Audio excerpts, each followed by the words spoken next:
folks, we are back, and we are black, as you can see, slipping in the darkness here on WLTH 1370 AM. That is 92.7 in the FM dial. If you're nasty, right, Janet? Well, all right. Yes. Hope you like the Don Omar, because black music is not just what is made here in America or even in English. Yes. The slave ships dropped us off all over the diaspora. And so, you know, I've grown over the years to love a lot of different types of music, and so much of it is influenced by hip hop and by R&B and by soul music, and so, you know, there's a connection there. There's a connection there. All right, folks. Before I get out of here in about 20 minutes, because it's 7:41 in the PM here on Friday, February the 13th, with tomorrow being Valentine's Day, I think it's best for us to once again go back to our reoccurring segment, Good News. Yes, because there's so much going on in the world, so much evil going on in the world, so much wrong going on in the world. Sometimes it's good to just take a step back and say, you know what? It's time for some good news.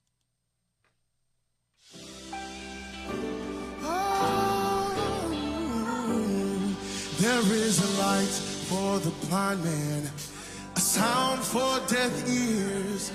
There's riches for forgotten souls that have nothing left to give. There is freedom from bondage for those who can't break free.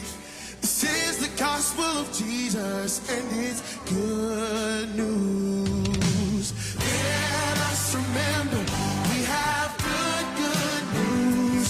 We won't hide it in the shadows. We will light up the truth. Tell everybody what he's done for you. Shout it from the rooftops.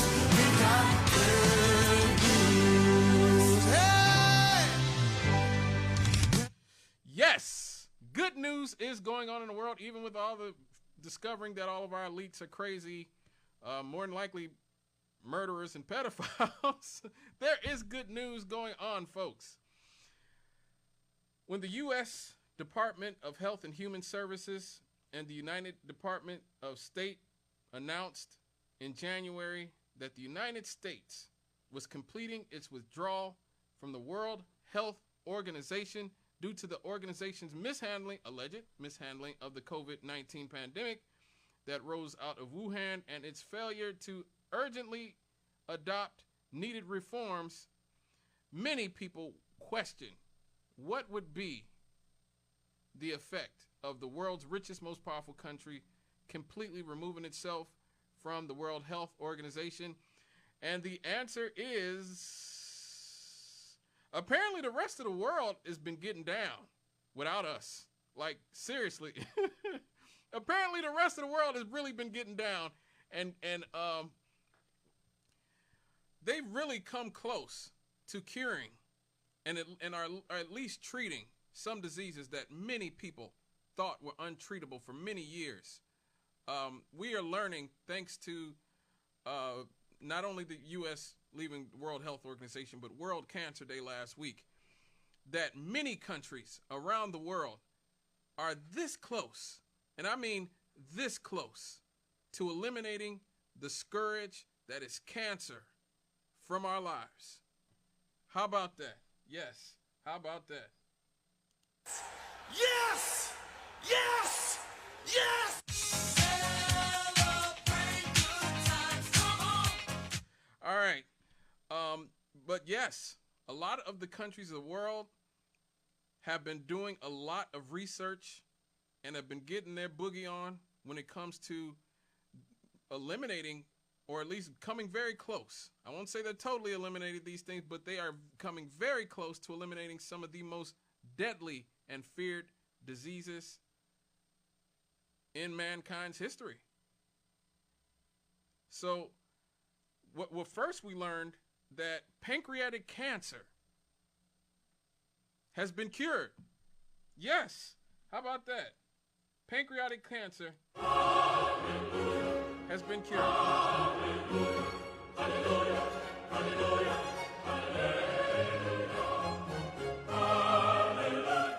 Yes, a Spanish doctor named Dr. Marciano Barbercid and his team developed a cure for pancreatic cancer in mice without side effects. He is now asking for financial support in order to continue his research for a cure suitable in humans. They need 30 million euros to start the clinical trials in humans against pancreatic cancer. It has already managed to eliminate the disease in mice, which is something that nobody had been able to do before. Pancreatic cancer, and we don't talk about this a lot. We talk about other forms of cancer like colon cancer and lung cancer and breast cancer. Pancreatic cancer is among the deadliest forms of cancer globally, with one of the lowest survival rates. In 2021, pancreatic cancers of all types resulted in 508,000 deaths. That's crazy. 500,000 deaths in 2021 just from this one type of cancer.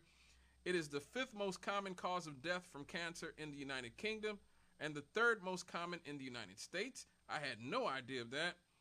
The disease occurs most often in the developed world, where about 70% of new cases in 2012 originated.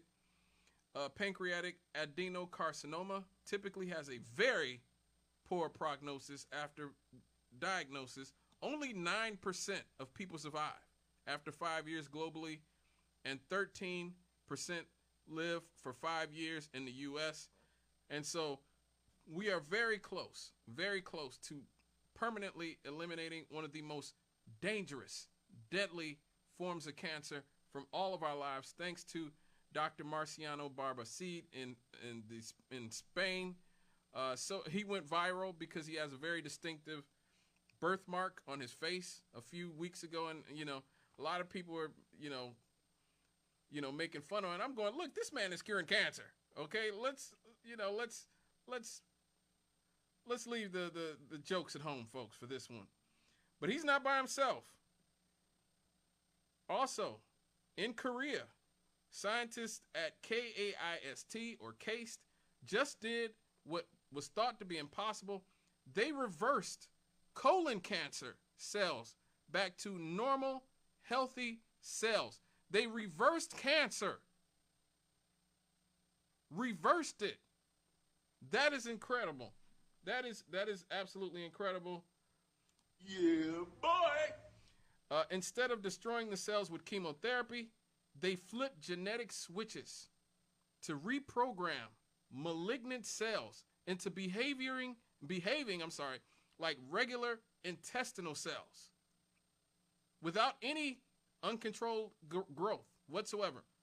Proving in lab experiments, this could absolutely change oncology forever. Treating cancer by resetting it as opposed to nuking it. Now, who thought they'd see something like this in our lifetime? This is incredible. But we're not done, folks. In China, they've created new treatments for colorectal and lung metastases. So once again, all we hear about how because we're capitalist and they are communist that we, everything innovative comes from us. Well, China already done cured diabetes. Y'all, we did the story a few months ago. China literally cured diabetes. Yeah. Cuba also has a lung cancer vaccine. Yeah. I mean, like I said, the rest of the world has been getting down, and we're just now finding out some of the treatments and cures that these people have been working on for years now that are coming to light without being overshadowed by the United States government. And of course, Big Pharma, because as Chris Rock, who we paid tribute to in our Happy Happy segment, said, the money ain't in the cure, the money's in the medicine, right? We also found out that a Mexican researcher named Eva Ramon Gallegos achieved a milestone in that she managed to completely eliminate HPV, or the human papillomavirus, in controlled clinical studies. Much of the world has HPV. It is a sexually transmitted disease. Really, genital warts. That's, you know, probably what most people know it by. Many warts are caused by HPV.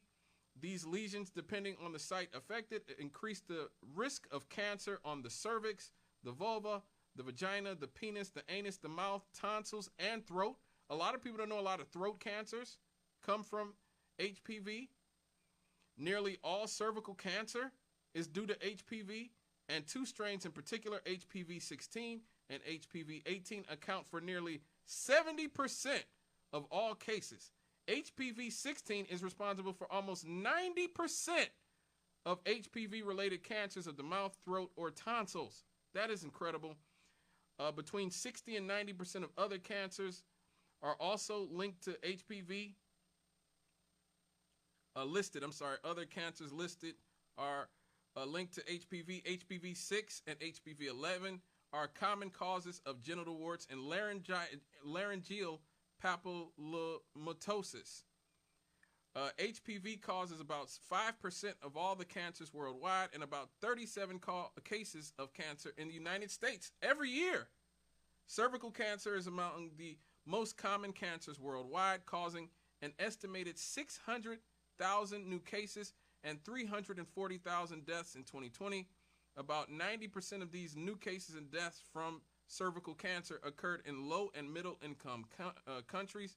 Roughly 1% of sexually active adults have genital warts. So we have a Mexican woman to thank for maybe ridding us of that scourge. Well, we're not done, folks. Oh no. The Vietnamese, they have found an effective treatment for leukemia, blood cancer. They found a 12-year-old girl was very sick with blood cancer, and the cancer kept coming back. And so what they did was they decided to try something new called CAR T treatment. They took some of the girl's own fighter cells out of her blood. They sent those cells to medical scientists in Taiwan. When the cells arrived, these scientists gave the fighter cells a special lock that could find and stick only to the bad cancer cells. They made millions of these fighter cells and put them back into the girl through a little tube in her arm. The fighters then went looking for the cancer, found it, grabbed it, power bombed it off the top rope like Macho Man Randy Savage, and destroyed it.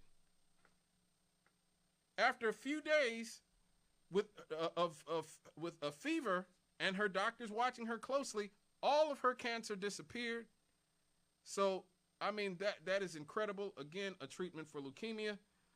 Russia has just a general cancer vaccine called Enteromix, which has showed 100% success in clinical trials and is now ready for clinical use. This is incredible here. The vaccine is designed to be personalized for each individual. Yes, for each individual gets their own vaccine. We've been hearing for many years now that we would start to at some point have personalized medicine. Well, here we are. And it's going to be free. It will be available for free to patients. It has shown promising results in shrinking tumors, slowing cancer growth, and has no serious side effects, unlike chemotherapy and radiation. Enteromix will be first used to treat colorectal cancer, with other versions in development for brain and skin cancers. That is incredible. Lastly, and that's not even it. Like in South Africa, they created an AIDS vaccine recently. But the last one we're going to do here is Israeli scientists have discovered a means to treat brain cancer. This marks the world's first treatment of brain cancer using alpha DART technology. Glioblastoma multiforme, or GBM, is one of the most complex, deadly, and treatment-resistant cancers, with an average survival rate of only about 8 months, according to the National Brain Tumor Society. The pilot study is a crucial part of Alpha Tau's strategy to deliver Alpha DaRT to cancer patients with the highest unmet needs. I mean, we are living in the future. So, you know, it can't all be mass surveillance and dystopian, you know, type of bad stuff happening. Sometimes the future and a lot of this technology and a lot of the things that science is bringing us is positive as well. You know, most of these diseases have ruined countless lives, destroyed countless lives all over the world. So many people that we love and care about have passed away due to cancer. And it's important to shine a light on this because we might almost be done with it, folks. Sometime in our lifetime, we could be done with cancer. And for that, I am grateful.